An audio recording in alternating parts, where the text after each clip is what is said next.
Thank you, Michael, for your kind introduction. Well, today I'm just going to tell you the Great Wall story the way I have discovered it in the last 32 years or so. And the content of my talk today focuses on about 5 or 6 highlight episodes.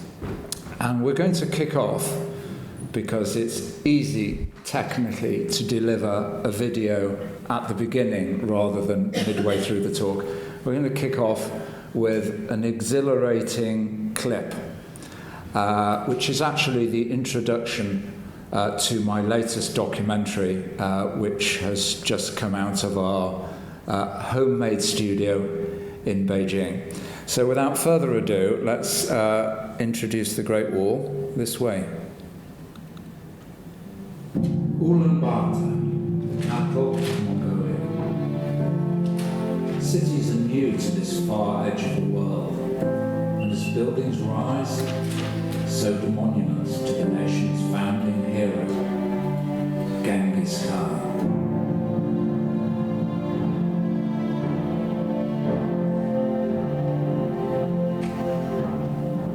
This is the latest, greatest addition. Standing 40 meters high, 250 tons of stainless steel, glorifying Genghis Khan's creation of the largest empire in history. But this colossus is a miniature compared to his greatest epitaph, 1,000 kilometers south.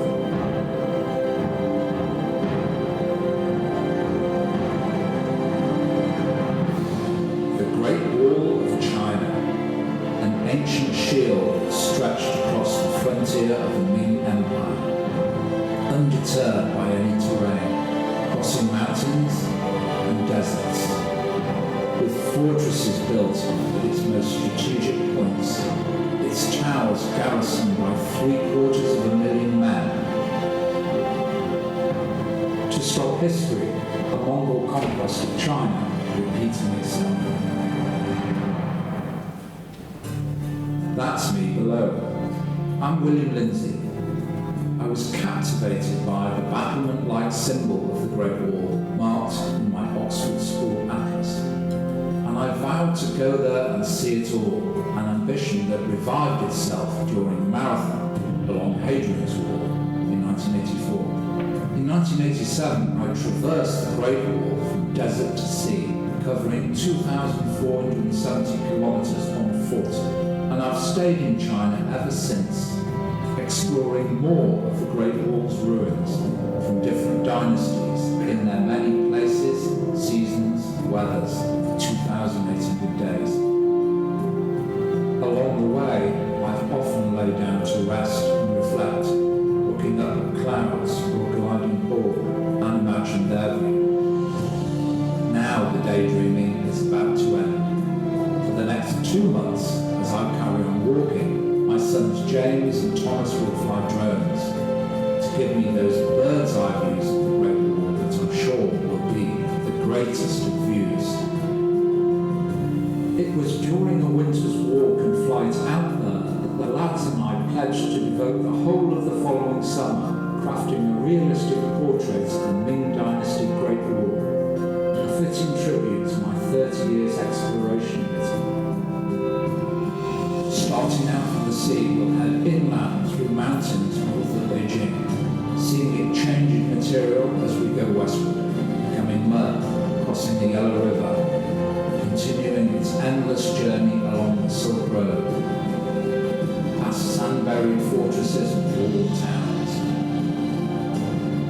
before coming to an abrupt end with its deep gorge. But no Great Wall journey is that straightforward. So we'll make detours to the oldest Great Wall and to the furthest afield, 1,000 kilometers north, in Mongolia. Along the way, we'll see China alive, with ordinary people working, farming, learning, and playing beside their extraordinary neighbor. So join us on our summer journey to see the Great Wall, the greatest views.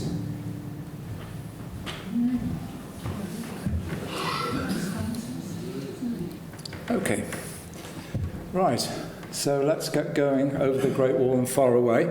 And first up, let me introduce the people in this story. I think you can spot me. And my wife, Wuqi, who is here today somewhere in the audience. Yeah, there we go. And the two big lads on the left, there's James, who's 24, and Tommy, who's 18. And the film you just saw is the intro sequence of a celebratory journey we made in 2016 to mark the 30th anniversary of William going to China to see the Great Wall from end to end. And the boys filmed that footage when they were 22 and 16 respectively. And all the editing and all the sound recording is done by the Lindesay brothers. So, but as they say, before you can fly, you have to walk. And in fact, I was very good at running when I was a little lad. I usually begin by saying, because I'm speaking to Chinese audiences, my Great Wall fascination began on the other side of the world, but actually here it's just, 280 kilometres up towards the Manchester-Liverpool area, a stone's throw across the River Mersey to Wallasey, begins with the word wall. And that's me, a clean sweep of trophies on sports day. This is our class, round about 1967. I don't know whether you can spot me. I think I'm by the lady in the red hat there. And the gentleman on the far left, very influential man in my story, the Reverend John Patrick Macmillan. Not a teacher, a church minister, and he educated us by taking us to castles, cathedrals, museums, along the beach. And very memorably, he said, by your bedsides, you should have a Bible, a prayer book, and an atlas. I did as I was told. I had the Oxford School Atlas by my bedside, and I came to the map of China and a battlement-like symbol, and it immediately captivated my fascination. I tried to measure it up, and I could see in the future, when I grew up, there was a journey for me of several months' duration. It became my dream. But as I grew up, I lost sight of that dream. I did go on to study geography and geology at Liverpool University. I worked in the oil field for a couple of years, and then returned to terra firma in Manchester, and back to my big interests of the outdoors, hiking and long-distance running. Ran a marathon in 2:39, a half marathon in 69, a 10K in 31:30. Okay, I got pretty good. But the most important run I ever made in my life was along Hadrian's Wall during July 1984. And my brother Nick, who took this photograph, said to me, "Hey, Will, you should go to China and do the same thing on the Great Wall." The timing was perfect. My headmaster, Mackie, back in 1967, when he heard me saying I want to go to China, he said, "You know, no one goes to China. I don't know anyone who's been there." That was because there was a revolution in China, but in 1976, Chairman Mao Zedong died, and within 2 years, the open door policy of China began under the great reformer, Deng Xiaoping. And I went to China for the first time in 1986. And I often go to this location in central Beijing, and if I took that picture today at 1 o'clock, I'm sure there would be at least 300 cars in the view. But in the 80s, bicycles ruled. There was barely any advertising. I thought, that's a nice picture because there's some Chinese writing up there. That is one of Chairman Mao's quotations. Okay, so my journey along the Great Wall in the 80s was a very, very difficult adventure. I was very naive. All I could say in Chinese was, "Hello, I'm British," but in Cantonese. which was absolutely no use whatsoever in North China, where they speak Mandarin. But anyway, my successful journey was actually 1987. It was successful because during the previous year, 1986, which I call my China apprenticeship, I learned a lot about the adventure I was facing. Number one, I was by myself. I needed the help of locals, and this is the Wang family of Qingshui in Gansu province. So in terms of geography, you've got to think of the west of China on the Silk Road. It's about the only family group photo I have, because as soon as they saw my camera, they wanted the whole family photographing. Okay, well, my journey along the wall wasn't just friendship, there was hostility as well, because China had been closed for many decades. I think we can say from the 30s, when the Japanese started to try and strike the heartland of China, foreigners started to leave the country. And then 20 years later or so, Mao established the People's Republic. And then, of course, in the 50s, there was the Great Leap Forward. And in the 60s, it was the Cultural Revolution. So for many, many decades, China was closed. So when Deng started to reopen China, it was very tentative reopening, very cautious. And most places were out of bounds to foreigners. So I actually had a forbidden journey facing me. This is the record of my journey, and it's a good place to summarize it. There I am running. I covered 2,500 kilometers, which is about 1,700 miles on foot. I was by myself. I spent 78 days on the move, which averages exactly a marathon a day. And I stayed with farming families like the Wangs you just saw for more than 60 evenings. Well, it wasn't this scenic, friendly foot slog the whole way. I was stopped by the police 9 times and told, "You're in a closed area, how have you come here? And you should go back to an open town when we instruct you." And also I made 3 marriage proposals to the same girl, who eventually said yes, and she's here today. So there we are. So that was a great physical adventure, political adventure, and romantic adventure. It was the days of film, you know. You took 36 pictures in a week, not 360 in a day. And I saw Great Wall landscapes that probably foreigners had not seen for a good half century or so. And Chinese people saw a foreigner for the first time in their lives.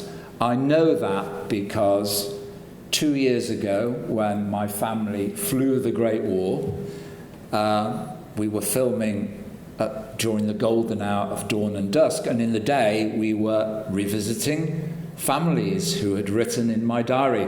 And we met these kids who are no longer 7 and 9, but were 37 and 39. Okay, so after the great journey, Wuzi and I got married and we came to Britain. And I said to my wife, "Oh, there's a lot of interest in my story because it was a great adventure and our romance." And I said, "We're going down to London on a little show." Well, we travel first class, and at Euston Station, a Mercedes limousine met us and drove us to the Park Lane Hilton. And later that evening, we were taken to BBC Centre, and we had a chat with Terry Wogan. Remember him? And there we are on Wogan in 1988. Okay, so I've made a journey along the wall. I've seen a lot of the Great Wall. What more is there to see? Well, the Chinese call it the Wan Li Chang Chung. These 4 characters translate literally as the 10,000 li long wall. The li is a Chinese unit of distance. If you convert it, it works out at the 5,000 kilometer long wall. But in fact, the Chinese use wan in a more poetic sense to convey a meaning of endlessness, and you'll understand why as my talk proceeds. So it's the early 90s. We are back in China. We're living in Beijing, the Beijing municipality, which is like a province. It's about the same size as Wales, but it has 388 kilometres of Great Wall. So every weekend, I'm on my bike, cycling Friday afternoon to the foot of the wall and hiking up to the wall and bivouacking in towers along the wall. And this is a great period of discovery for me, because in 1987, on my journey, that was so physical, and I'm always looking out for the authorities to get through these closed areas. But now I'm really savouring the ancient building and the landscape, and I'm thinking, what is the Great Wall of China? And I concluded very quickly that the Great Wall, its majesty, is a combination of the ancient building and the beautiful surroundings. So what we're looking at now is a section of Great Wall about 2 hours drive north of Beijing. You can see it's made of stone blocks, and the battlements on top are made of bricks. And this Great Wall is what I call the Great Wall as the world knows it today. So if you look at a map of China, or a world map, or even a globe, you will see the battlement symbol marking the Great Wall. This is the wall you're seeing, and it dates from the Ming Dynasty. I'm sure you know this is a very familiar dynasty to many of you. The dates of the dynasty are 1368 to 1644, and it's this wall that was built after Genghis Khan and son and grandson conquered China in the 1200s, ruled China for nearly a century, and they were pushed back. The Ming Dynasty was established, Han Chinese rule was restored, and the first emperor of the Ming thought, we don't want this to happen again. And so border defences that would become known to the world as the Great Wall began. So that's why in the film we begin in Mongolia with the statue of Genghis Khan, because he is the man who inspired this great defence, now this great monument. Okay, now we move to a new phase of my story, and what you'll notice is there's a very natural progression from one episode to another. This is Marjorie Hessel Tiltman, and she wrote me a letter out of the blue in 1991. You can read it for yourselves. She had basically heard me speaking about my book, Alone on the Great Wall, and she wrote and said, I have a book called The Great Wall of China, and it has many impressive photographs. I'd like to send you the book. And when she sent me the book, I was amazed that, well, another William, 80 years before me, had, well, according to the evidence of photographs, made a magnificent journey along the Great Wall. There was a feeling of heart sinking, because I always thought I was William the Conqueror, and I'd been demoted to William II. But after that feeling subsided, I felt that we were kindred spirits with the same passion. And then I saw this photo, and it's not a particularly magnificent stretch of the Great Wall, but the amazing thing was I had a photo that looked remarkably the same in my own book. And when I put the two side by side, okay, there's a little bit of elevation variation, but yes, that's the same place. And of course, I asked myself, why has the tower that stood behind William Guile disappeared?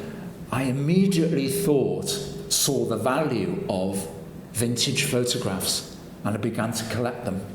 And then as the millennium dawned and most people were thinking, I'm going to run more and eat less fat and drink less beer, I was thinking about the Great Wall of China, and I was very fearful that the Great Wall in the 21st century would be damaged a lot by China's breakneck speed development and expansion of urban areas. And I somehow wanted to influence the future of the wall by showing people how much it had changed in the past. And I did this with William Guile. We set off on a journey to see the Great Wall in the past and the present. And we were guided by local people. And enormous changes. Look, 2 towers side by side beside a river. And now the towers were just piles of rubble. These towers in Hebei province near Beijing stood intact in the late 20s, but when the Japanese invaded, they've gone. The Japanese forced the Chinese to destroy the towers because they were a symbol of Chinese culture. But I think this, of all of William Guile's old photographs, is the most revealing because he included an embossed image of that wall as it stood, the so-called picturesque pass, on the front of his book. But when I got there, the towers were all piles of rubble. Close to Beijing, the environment of the wall is seen here having changed a lot.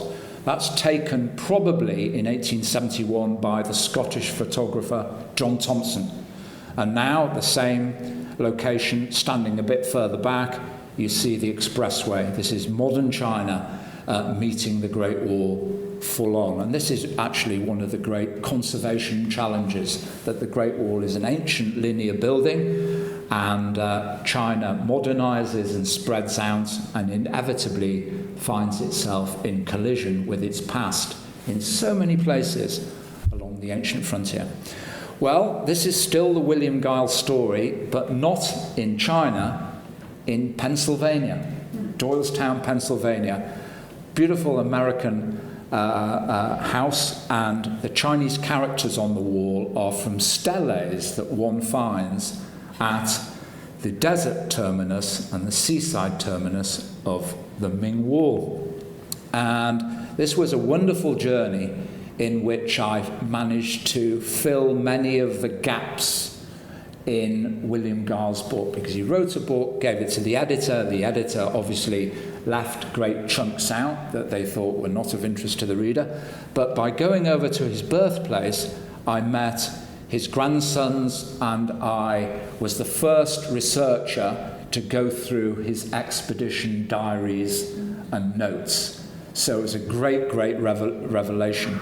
I brought the materials back to Beijing, and we had the Great Wall Revisited exhibition at the Capitol Museum in Beijing. And that was an event that really showed the Chinese people the value of vintage photographs taken by foreigners from 1860 to 1930. They showed towns with walls, temples with great trees, and of course, with the cataclysmic events of the 20th century, a lot of these places had disappeared, and the photographs were the only memories. Well, this was a very moving moment for me in June 2008, 100 years exactly after William Guile's historic journey along the wall. And I'm putting a plaque by his graveside to mark the fact that he's the first person of any nationality to make a journey along the wall, and of course to say thank you to him, and laying that book that was given to me by Marjorie on his grave. Incidentally, you can see William Guile's birth date there, October the 1st, 1865. October the 1st is China's National Day. That's the day Mao stood on the Tiananmen rostrum overlooking the square and pronounced the foundation of the PRC. And when I have a Chinese audience, and you'll get the same, I always say, I think what William Guile did, in retrospect, was he prepared a gift to China, showing the Chinese people that unless you make a solid effort to protect your past in the future, it will become less and less and eventually disappear. So I've gone from an atlas to a journey along the wall. I've gone from a gifted book to a journey along the wall in the past and the present. And the next stage of my adventure begins with another atlas, another gift, the Atlas of Genghis Khan. And in the atlas, I noticed that on the map of Mongolia, there are stretches of wall. And they are labelled not as Great Wall, but Wall of Genghis Khan. But I immediately think Genghis Khan was not a stay-at-home wall builder. He was an outgoing conqueror. So what's the story here? Here's a zoom-in of one of the pages in the atlas. And here you can see, this is in China, the border's in purple there. This is the Great Wall. But on the other side of the border, it's a curly symbol. And my jigsaw theory suggested that these eventually had formally linked up, but I wanted to go there and find out what the wall there looked like and just see if I could learn anything. So this became my first expedition to Great Wall outside China. It was very dangerous to the widest part of the Gobi. I'd suffered in the Gobi before making a documentary film. I took my son James with me. He's about 16 and a half, 17 here. We're buying loads of water. We're filling up the Land Cruisers and the jerry cans to make sure we can get out of this. And we go into the heart of the Gobi, about 15 kilometers from the Mongolia-China border, and we have permission from the Ministry of Foreign Affairs. And we come to the wall. Okay. So it's a mound of earth and a lot of branches, not very impressive. So you're beginning to understand that walls in different areas of China have different appearances. Here the wall has more of a linear appearance, but it could look better, and things normally look better, just as we do, when we first get up in the morning, right? This is at sunrise, and the beautiful light is picking out the line of the wall. But look at this. That's wood. And if anyone has studied even the basic science, you know if you collect organic material, you can radiocarbon 14 analyze it and work out when the wood was cut, and therefore estimate when the wall was built. The wall in this area was very varied. We drove 30 kilometers, and the Pan-Flat Gobi was marked with an old volcano, and we followed the wall up the volcano, and the wall building material changed to basalt. But here I am gathering some samples from the base, the middle, and the top of the wall, and I'm going back to Beijing thinking, yeah, according to the historical geography, the wall is going to be dating from about 100 BC, which is the Han Dynasty in China. And I'm thinking, maybe I'm wasting, $800 of my own money to have this radiocarbon 14 dated. But lo and behold, when the results came in, it showed that that wood was cut in 1040, 1100, and 1160.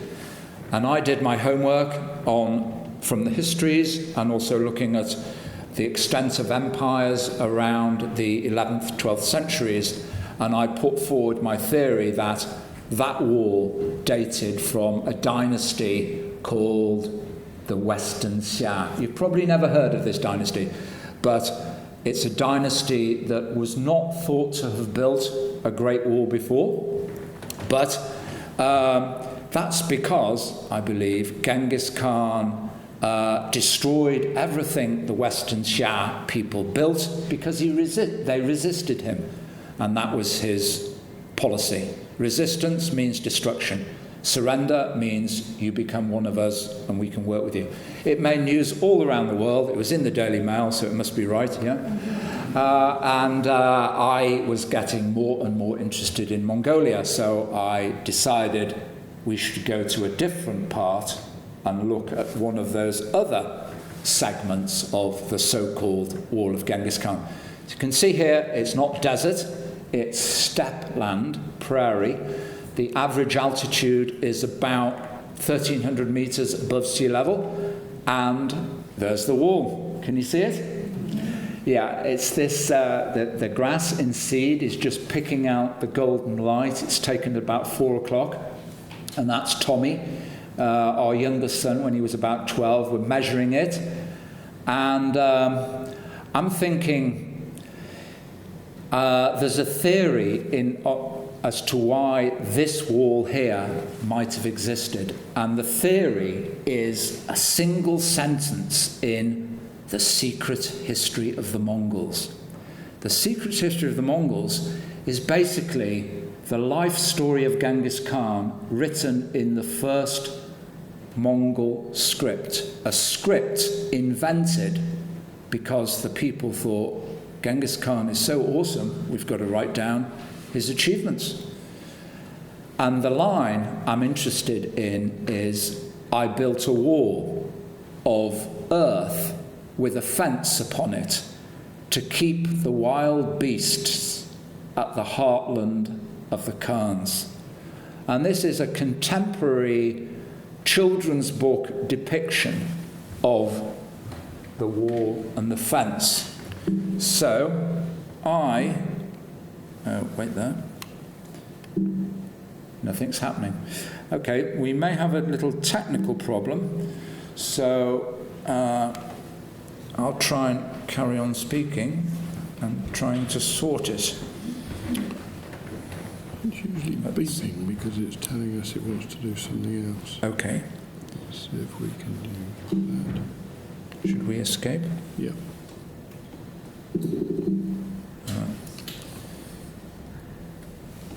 Yeah, okay. So let's see if we can advance manually. Let's see if this works. Okay, well, I'll just see if this, yeah. I will just keep it like this for now because Is the beeper, is this, let's see if we can go back. Can we go into presentation mode? Yeah. Is that it? That's it, yeah. Is it working? Yeah, okay. So here's Ogadai Khan, Genghis Khan's son and successor, saying, I've committed this sin against nature by interfering with the flow of nature. So why and how did we return? We returned in 2016, 2 years ago, during that celebratory journey of 60 days flying the wall, and the final 2 weeks was up in Mongolia, and this is the evidence I hope to capture. You can see the mound trench going off to the left, and you can see the tire tracks, which the local herders call the Genghis Road, and you can see herds of gazelle running across the wall. And what a resource in ancient times they must have been. So thanks to the fantastic navigation skills of my drivers here, who've worked with biologists studying the large mammals on the steppe, we followed this wall all the way to the border fence with China. And that's the mound's magnificence in the golden hour of sunset.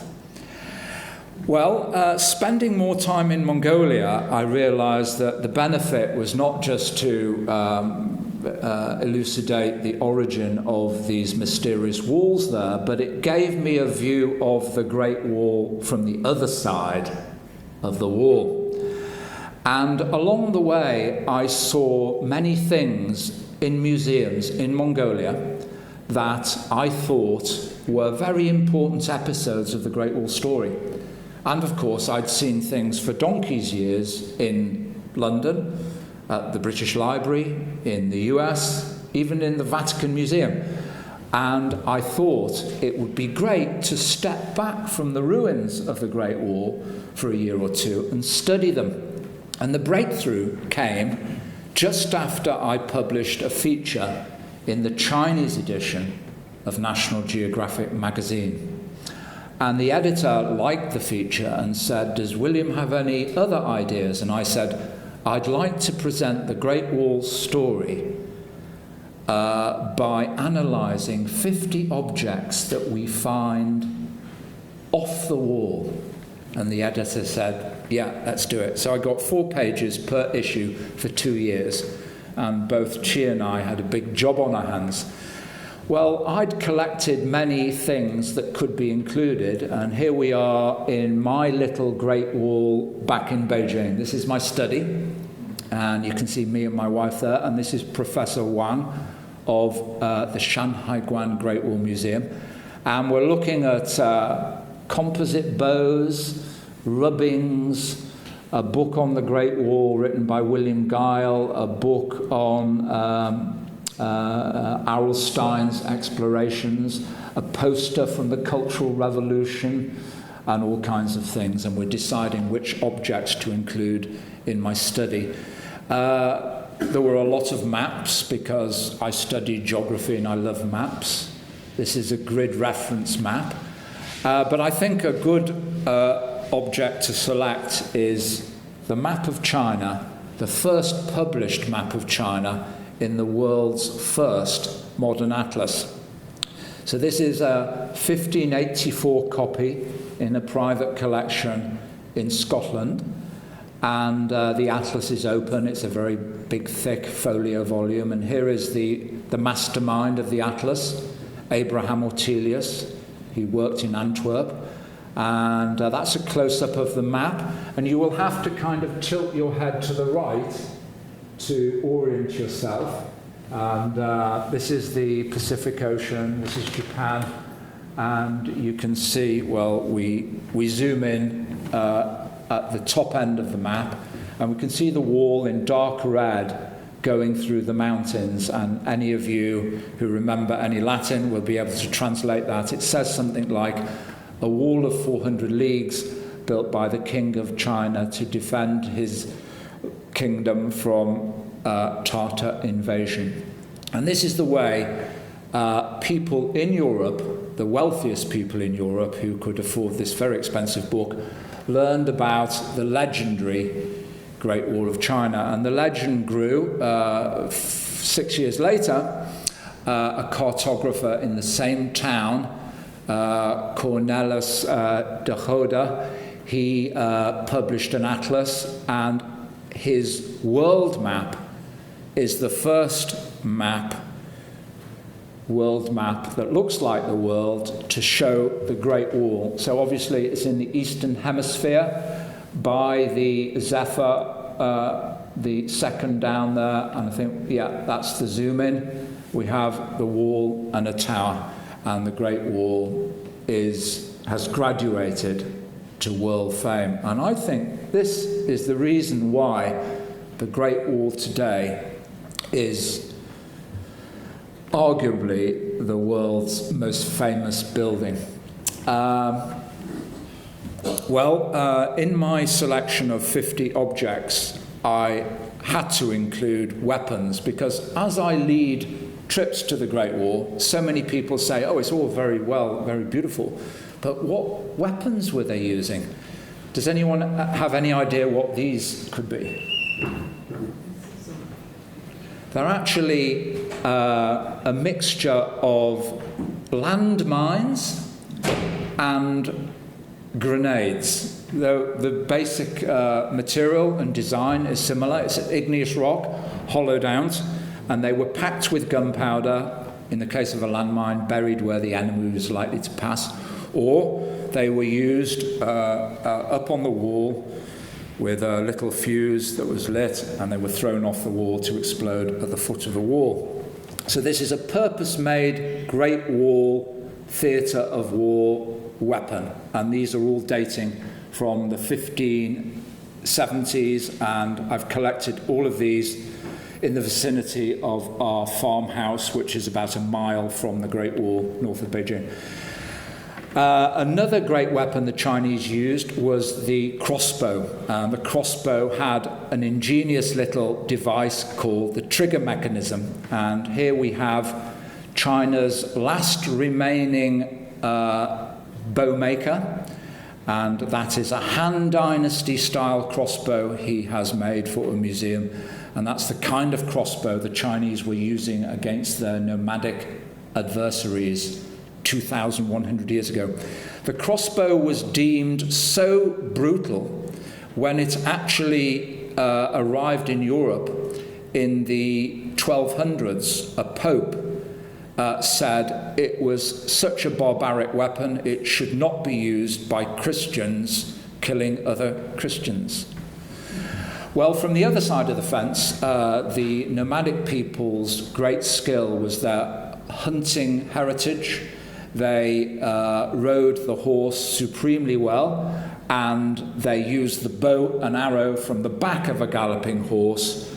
In other words, they were the world's first cavalry. This is Mr. Batmonk, the last remaining nomadic bowmaker in Mongolia. And he's using a bow there made of ibex horn, birchwood, deer sinews, and bound together with the super glue of ancient times. A liquid made from boiling down fish and animal skins. Okay, here's evidence of the world's first cavalry coming out of the area of today's Mongolia. This lady, the owner of the Mongolia's largest private museum, she's holding a bronze mirror, and on the back there you can see cavalry warriors clashing. And there's a close-up. And this object is dating from the 9th to 8th century BC. Well, a very marvellous object was found just across the city here in the British Library, and it's a classic of Great Wall exploration and also of Sino-Western relations. And the story is that in 1793, the king sent Lord Macartney as a British ambassador to China to look for the Qianlong Emperor and to negotiate an exclusive trade deal between Great Britain, population 8 million, and the Great Qing Empire, population 380 million.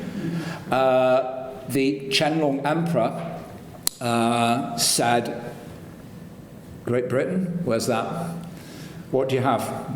No, we don't need those things. I think you can go home. But anyway, the great achievement, I think, of this whole embassy was the Brits visited the Great Wall in this place.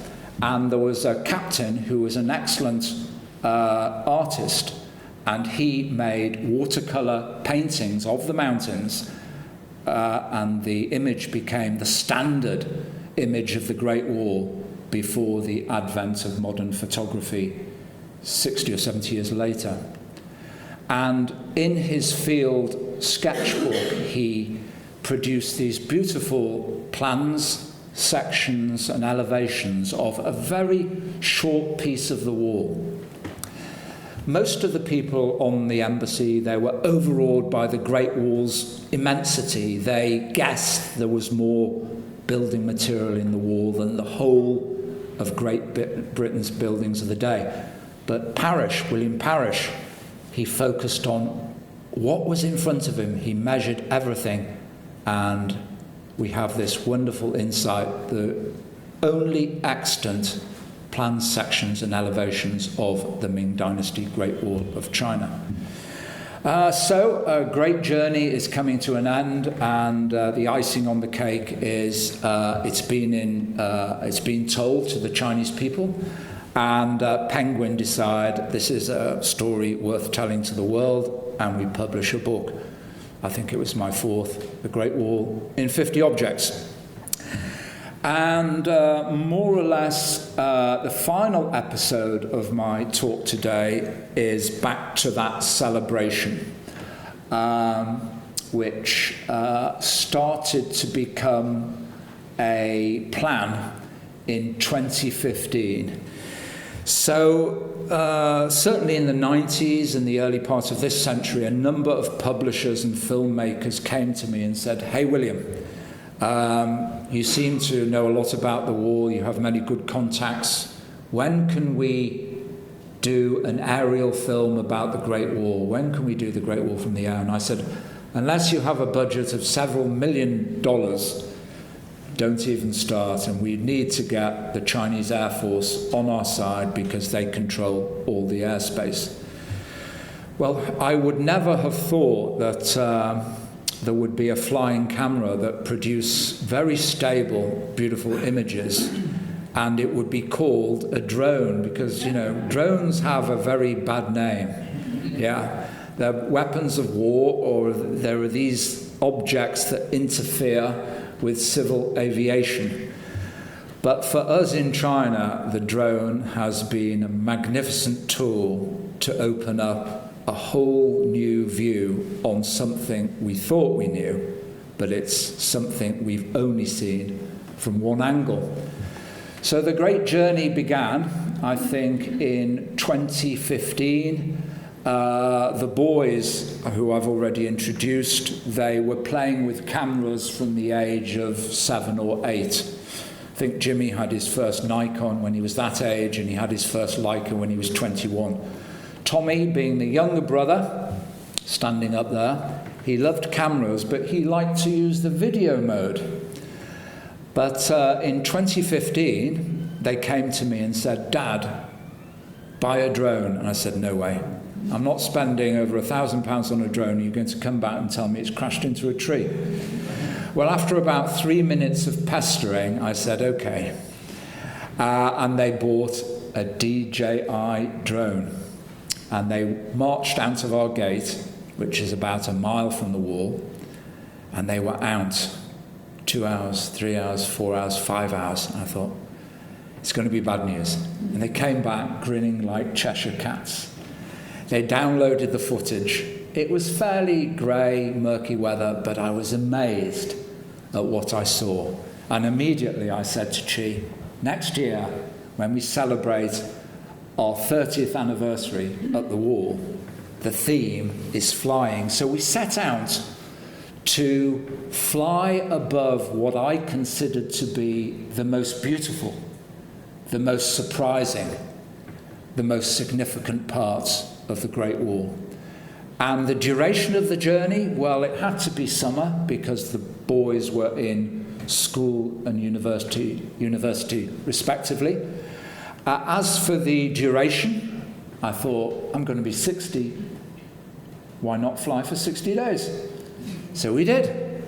And if you fly for 60 days and you're prepared to get up at 2 o'clock in the morning and go up here, and so on, you can get some magnificent footage. And sometimes this entails camping beside the wall. You get very dusty, but you build up a great library, and the views just get better and better. We travelled along the whole length of the Ming Dynasty Great Wall. So if you can imagine this image is a map of China. Basically, we went from the coastline of the Yellow Sea on the right, all the way through the sky, 2,000 miles to where Jimmy's hat is. But we also made detours north to the oldest Great Wall, which dates from the 3rd century BC. And we went to what I call the furthest flung wall of them all, which is 1,000 kilometers north of Beijing on the Mongolian eastern steppe. And there are the boys with their equipment.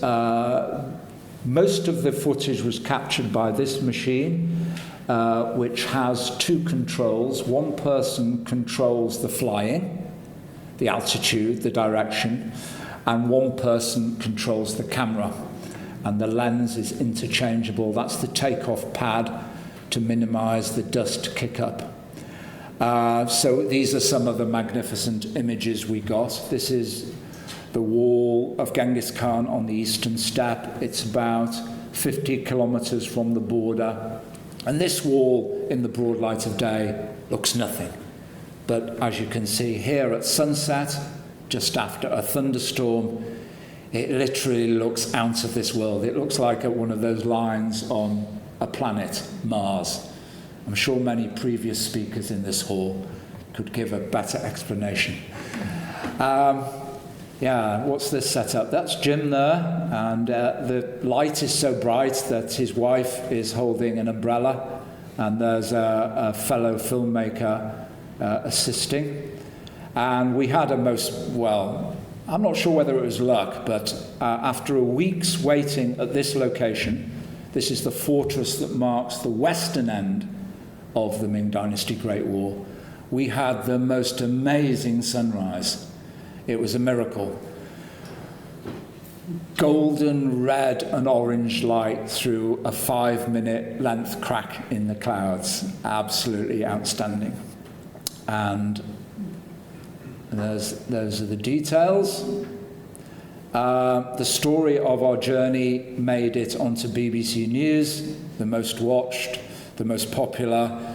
It was even on the latest news front page, and it stayed there for quite a long time. And just a couple of weeks ago, our full-length documentary, Flying the Great Wall, was shown on CCTV 10, which is the main documentary channel in China, BBC 2. And that's the four of us walking, with permission, the last 20 meters of the wall, which finishes at this chasm that's cut by meltwaters coming off those mountains. Okay, now one thing I failed to mention on our journey along the wall this lunchtime is the ugliness. The Great Wall is magnificent, and from 20 years ago I became increasingly concerned as to the environmental condition of the wall, and I led the first ever public cleanup of the wall. And I very soon became known as the most famous foreign garbage collector in China. And it's a title I cherish very proudly because I think it's very important. Last year, me, my family, my friends, my guests, my students, we filled 331 of those bags full of trash. The Great Wall of the Ming Dynasty is the world's greatest outdoor museum. It's the largest collection of cultural relics, ruins, spread over an area the size of Europe. The greatness is its majesty, but it's also its downfall. If these relics were protected well, it would need an army. And the only way is public education. And luckily, in the last decade or so, social media has helped a lot. But it's still a major problem. This is just taken a few weeks ago. It was World Cleanup Day. That's me, a few Chinese friends, a few people from the British Embassy. There's the British ambassador there to my immediate left. We've done our bit. And these kind of images on Instagram and China's Twitter really help get the message out.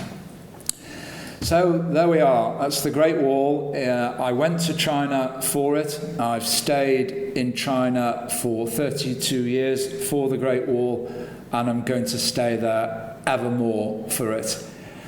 How do you express its greatness? It's the only individual building marked on world maps and globes. It is a new seven wonder of the world. The pyramids, 4,500 years old. The beauty of the Taj Mahal. The Colosseum, bloody but amazing. All of these buildings have great history, great stories. But the Great Wall is different in that it has a geography of its own. It's immense. 32 years has not been enough. I need another 32. Well, I think next, as a conclusion, we are going to have another video, and I'm going to leave you on this high note. A thunderstorm has passed. Wind churns the clouds.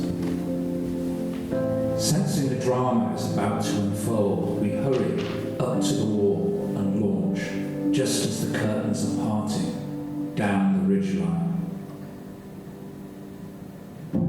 One side is clear, the other shrouded. The wall climbs between, audaciously, vertically, defiantly. Sunlight breaks through, more and more, revealing a wallscape that defies gravity, belief, beauty.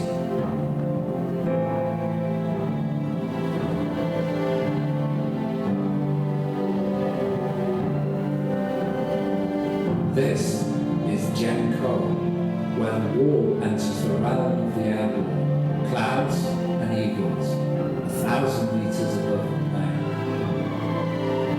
Wandering as a cloud, these are the views I've longed to see.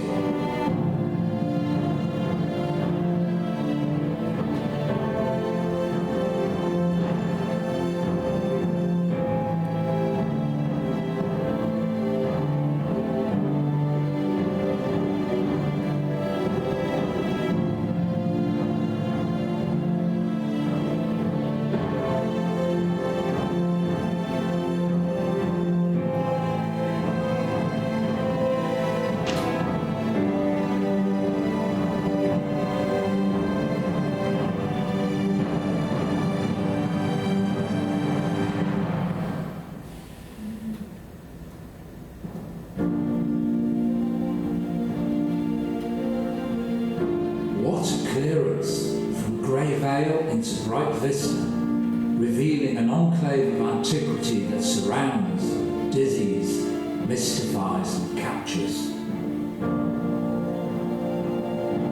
Such dynamic conditions are seldom seen. From the ground, the spectacle is awe-inspiring, but from the air, well, you feel part of the event, in the action. Next morning is crystal clear. The wall is highlighted in dawn gold, emphasizing its landmarking character.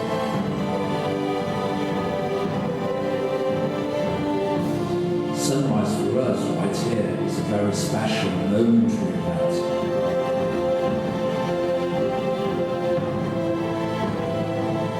But for the entire Ming Great Wall, it's a much longer, drawn-out affair.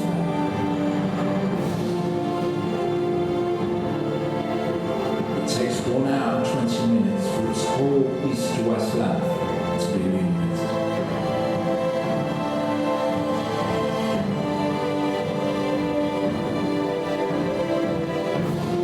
Right now, its western end remains shrouded in darkness.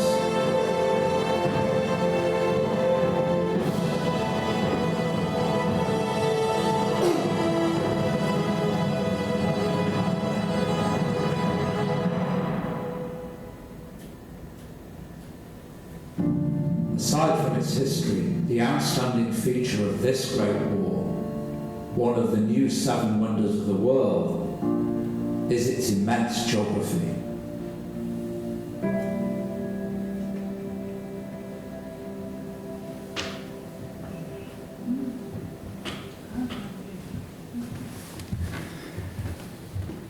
Well, finally, I'd like to say a very heartfelt thanks to the Society, who awarded me their special award a couple of years back after Roger made a trip to China and saw one of our exhibitions there.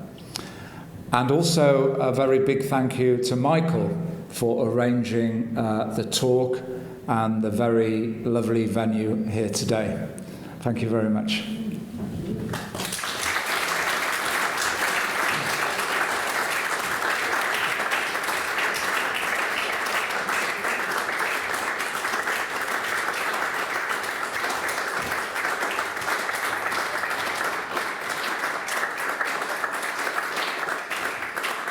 William, thank you very much indeed. There were some spectacular pictures there. And nice to see my old colleague Barbara Woodward appearing as well. I'm sure that there are questions from the audience. Yeah, I mean, instantly. Can you take and then help? Thank you. The logistics of building the wall, that's a huge question, but it's very specific. Are the bricks, because they look so modern, Yes. so where would they have been made, created? Yeah. If you look at a section of wall like this in the mountains close to Beijing, about 85% of the material is quarried rock, found very close to the intended line of construction. So in this particular area, quarries dotted along the line of the wall. But the bricks have travelled quite a long way. They're made of clay and silica sand, and they're baked in kilns. And the basic materials are not found on mountain tops, but in river valleys. So the bricks from this section originated about 3 miles to this side. The kiln site has been lost because it's flat land, and in the recent decades it's turned into agricultural land. But there is a big Ming Dynasty brick kiln site in Hebei province where 66 kilns have been found, and some of the kilns have the last bricks in the oven still there. So based on the content of those kilns and the time it took to fire the bricks, that particular site produced over 250,000 bricks per month. How they were carried up to the wall, we don't really know. The amazing thing, for the immensity of this project, there's virtually nothing written on the logistics. Possibly because it was a military project, but I think more likely because wall building was such a common undertaking in ancient China. No one thought it worth writing about. We can only speculate as to how the material was carried. And also, I call it the, in geology, what you see today, you look at a geological environment, you can normally find that process going on today. And China's a bit like that. You can see the way people build walls today, and not much has changed. Out west, they build a wall of mud with a wooden frame, and they tamp it down. And if you go there in summer, when there are thunderstorms and the earth is wet, you have the farmers building these walls for the local government, or to cordon off an area to stop goats eating saplings and this kind of thing. Yeah, but yeah, the human story, how the wall was built, is amazing. The Ming Wall was basically 276 years in its evolution. And on average, 1 million military personnel were engaged in its construction year on year. So that means the 8,851 kilometre length wall is roughly the result of 276 million man-years of labour. And it appears most of the work was undertaken in the spring and the autumn, when the weather was agreeable in the mountains, because we have tablets inscribed with a certain length of wall was built at such a time under the reign of such an emperor. And it's always during an auspicious spring season or autumn season when the weather was not too difficult. Thank you. Thank you so much. Helge. What was its actual military significance? Military significance was the Chinese from around about the 4th century BC were troubled by random attacks from people living in the north. So people naturally say the Mongols, but actually over the last 2,500 years, these nomadic groups have risen and fallen, and a new one has risen. But they have various names. Mongols from the 12th century, the Xiongnu from 2,000 years ago, the Manchu from 500 years ago, and so on and so on. But the thing they have in common, they were all from the hunting and herding lifestyle. And they were living on land that was difficult to live on because of its altitude, because of the quality of the earth, was not put there by great rivers. It was infertile, put there by the wind. The growing season was very short, so the only way that people could live was by eating animals that could feed on the natural vegetation. So when you go to Mongolia today, if you ask for greens, they say, only animals eat greens. People eat meat, and they love the gristly bits, and they break the bone open and suck the marrow out. And you really see how they depend on, everything they depend on comes from animals. But if you go there in January, even an ordinary January, the temperature at night will be minus 35. And if it's a bad winter, it will be minus 50. And they have a name for this winter. It's called the Zud, which means animal famine winter. So when the Zuds struck the economy of the nomads, destroyed their lifestyle, they had only one choice to make a journey to survive. They didn't go north to Siberia. They went south towards the warmth, and they eventually trespassed on Chinese land. And they defeated the Chinese because they rode the horse and used the bow and arrow at the same time, whereas the Chinese only had infantry and chariots at that time, 2,500 years ago. So the Chinese thought, even with our own cavalry, we can't deal with these nomadic attackers. So they avoided what they were bad at and did what they were good at. They were bad at fighting the nomads on horseback in open battle. But they had a wall-building heritage for more than 2,000 years by then. They had built walls around their towns and cities. Of course, building a linear wall and a wall around a town is a completely different undertaking. But because of China's very efficient food production, they had large populations. And because of their innovation, they had better tools. The Iron Age put tools in workers' hands, and these tools could cut rock. They could make vehicles for moving bulky materials, so the ability to build long walls occurred just when they were needed. And as you probably know, the Terracotta Warriors, they'd been at the British Museum 8 years ago, but now up in Liverpool.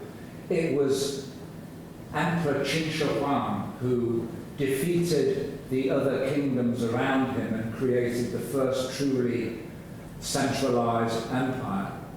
He inherited a land with many long walls, and there were 3 in the north that he joined together. So he's considered the mastermind of the war. So the short answer to your question, the wall was a way for the Chinese to level the battleground. By standing high up on the wall, whatever you threw or fired was going to go faster and harder. And it's as simple as that, because it's the era of cold weapons warfare. It all depends on strength or gravity. So it did work. It did work. Yeah. Trade tends to flow Yes. even through walls. Yes. Do you have any evidence of what sort of trade was flowing? Oh, at certain times, trade occurred on the wall during different dynasties. Well, this is the Ming Wall. It was built to stop the Mongols invading again. And over the first 200 years of the Ming Dynasty, the Mongols, once they were pushed back, they fragmented even more, and there was never another Genghis Khan, there was never another man with such a great charisma to unite the tribes and become a force.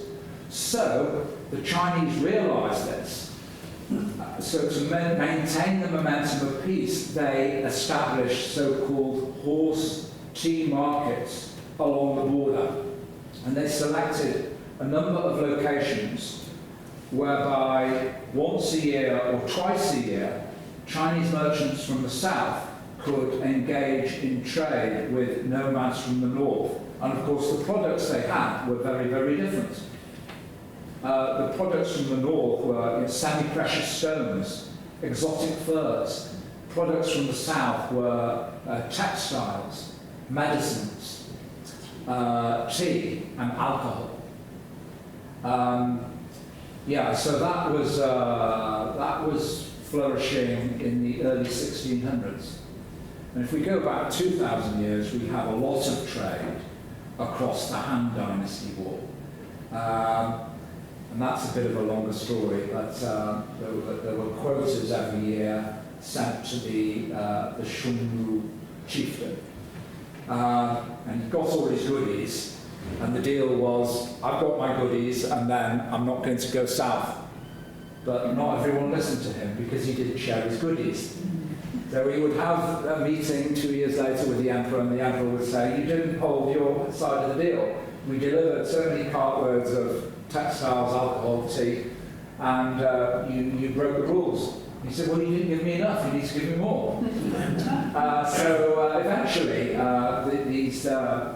these nomadic chieftains, they demanded something more than goods. They wanted a real solid relationship. So they actually wanted a royal lady. So the offspring would be the basis for a blood relationship across the wall. So these treaties became known as Hertian treaties, harmonious marriage alliances. And they worked for quite a time, but later historians and thinkers, they often criticised the emperors of the era for putting the defence of the empire on the shoulders of a palace lady who was, sent off to the grasslands to be a wife to a nomadic chieftain. And the most famous of those is the story of Wang Jiaojun, for those of you who study that period. Gentleman over here. Yeah. It's very sad to see the destruction of some of the monumental towers and fortresses along the way. Yeah. Is there any effort towards restoration? And a couple of questions. What would your attitude be towards restoring these buildings, and what's the Chinese government's attitude towards it? Well, I think my campaign picking up garbage was just the tip of the iceberg. I used it in that way. It made headlines. I took my cuttings and I knocked on the door and I saw the top man in the State Bureau of Cultural Heritage. And I asked him, what laws are there to protect the wall? What programme is there to protect it? And he said, well, the wall is a military defence, and until now we haven't really had a plan. And we're doing so much urban redevelopment and road and railway construction, we have to use all our resources, archaeologists, on these ad hoc discoveries. And I said, well, I think China will change, and eventually, this is, as I've said, use this term, the world's greatest outdoor museum is going to be within reach of more and more people. And of course, when cars, or the automobile industry became a pillar of the Chinese economy in 1999, this unleashed an enormous number of people from the city to the countryside. And you only have to drive for 2 hours out of Beijing, this way, this way, this way, and you'll see these wall-tipped peaks all around. And people go there, and I was concerned with the garbage. And I discovered, by going to see the boss, that there was not a single regulation, not a single law to protect the wall. And I immediately started to speak out for the need for that. And my first great conservation achievement, I think, was to have the Great Wall landscape in the Beijing area listed as an endangered site by the New York-based World Monuments Fund, consecutively in 2002 and 2004.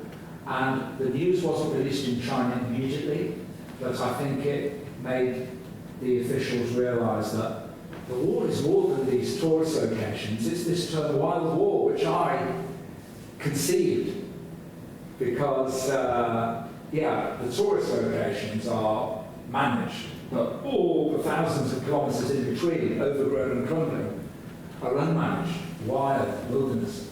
So immediately I realised, actually, Great Wall conservation is in its infancy, but there have been some breakthroughs in recent years.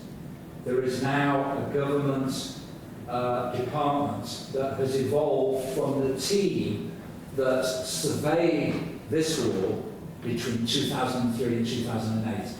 Provincial teams went out for the first time with archaeologists to locate and measure the wall and find all the ancillary structures in its lee and to the north. And they've just issued the big report, which is this thick.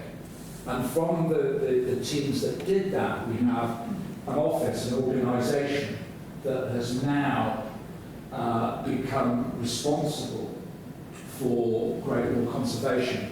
And Wuti and I, we're leading these groups to the wall, picking up garbage. We try to improve the efficiency of the whole process by founding a society, International Friends of the Great Wall, and we've become a founder group member of this Great Wall Protection Alliance.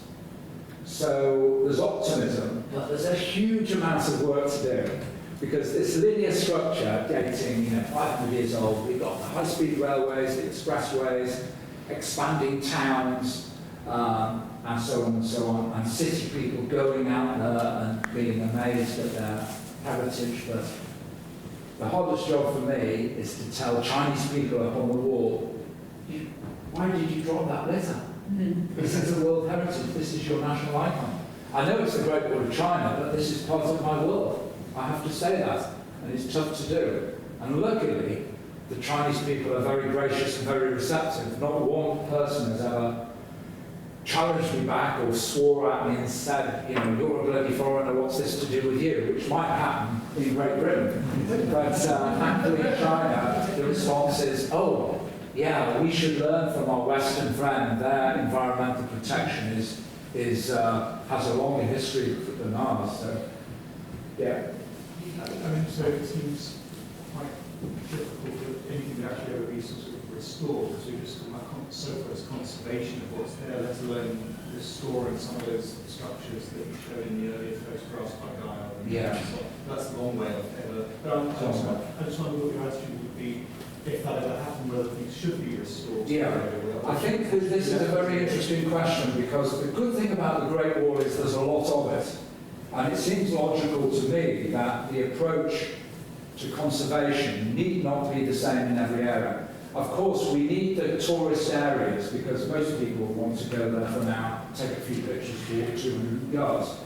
But the wall in between, the wild wall, in a way, reconstruction is a form of damage as well. Because in the early years it was done in a very inappropriate way, using cement instead of lime water. And a lot of the bricks are very poor quality, too much sand, and they erode very quickly. But now things are a little bit better. They would use lime water, and there would be more. It's more under the public eye with social media. Thank you. We are almost out of time, but I have one last question over here. Two questions. Can you say anything about this twine, which has taken root in the Great Wall around Beijing? It was originally used to wrap the bricks. Yeah. And the other one is, it's always curious to me that unlike any other wall I can think of, the bricks are laid parallel to the land on which they're built, rather than horizontally. Yeah, well actually the bricklaying varies, but many people are struck by the fact that the Great Wall is descending very steep slopes, and it's not stacked, it's going with the slope. And my explanation for that is that the Ministry of War, the Ministry of Defence, they have the grand plan, and the military strategists go out there and decide it's going along these ridges, and the wall has to maintain a high average, shouldn't plunge down too often into the valleys, and so on and so on. But the actual construction left to the builders, doing these several miles, it really depends on their preferences. The steps vary a lot in height, and the bricklaying style varies a lot. Sometimes it is going with the contours, and sometimes it's stepped. The vegetation up on the wall, I'm not sure, I didn't quite understand your first question, but in some of the images you see the wall pavement covered in vegetation, and of course that's because from the 1640s, this was abandoned by the new rulers of China, the Manchu dynasty, the Qing dynasty. They were nomads, they didn't believe in the idea of maintaining a fixed defence. And they conquered land well to the north of this defence, and they rendered this defence no longer a frontier defence, but an interior defence that was completely redundant. So in the last 400 years or so, dust has settled on top of the wall, and birds have droppings with seeds, they've sprouted, and you have a vegetation growing on top of the wall.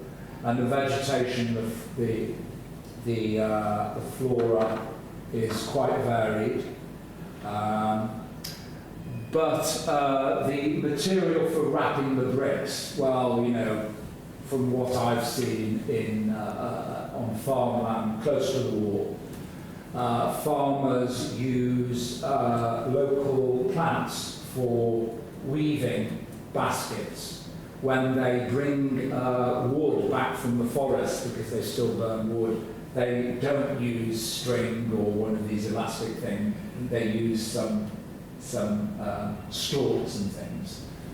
And we can assume that you know, the present is the key to the past, that the wall builders 500 years ago used similar methods for carrying things up to the wall. But there is a shot in there when I'm in Mongolia, you know, and there's the mud wall with the wood. There is some rope there. That's a little bit of hemp rope, which was obviously used for bringing the satsal, which is a drought-resistant desert plant in that area, bringing it to the wall construction site to give this mud wall some body, a bit like the metal in concrete today. That would be the analogy. William, thank you very much. I'm sorry, I can see that there are a lot of people who would like to carry on asking questions. William, if you're willing, I'm sure that you will find yourself the object of a little cluster of people afterwards. But in order to avoid us actually being evicted by the Royal Astronomical Society, I should at least draw a formal close to proceedings. First of all, to thank you very much for an extremely interesting and indeed an immensely well illustrated talk. Thank you very much indeed for that. And say, although it was before my time, Roger Croston was clearly not wrong in nominating you for the award that the Society gave you, and it's a great pleasure to have had you here today. Thank you. I'm honoured. Thank you.